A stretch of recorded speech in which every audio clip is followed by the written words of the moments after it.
આમોદથી દહેજને જોડતા માર્ગ પર બાદલપુર ખાડી પર નવા પુલનું નિર્માણ કરવામાં આવશે।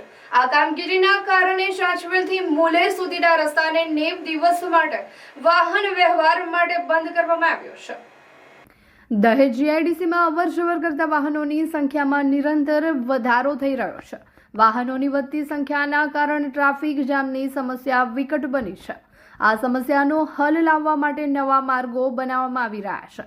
દહેજને આમોદ સાથે જોડતા માર્ગ પર બાદલપુર ગામ પાસેથી ખાડી પર નવો પુલ બનાવવામાં આવશે। આ પુલની કામગીરીના કારણે ચાંચવેલથી મુલેર સુધીના માર્ગને વાહન વ્યવહાર માટે 90 દિવસ માટે બંધ કરાયો છે।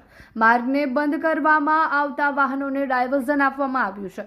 તે દરમિયાન આમોદ તરફથી મુલેર તરફ આવતા ભારે વાહનો ચાંચવેલ બદલપુર ઓછન મુલેર થઈને જઈ શકશે।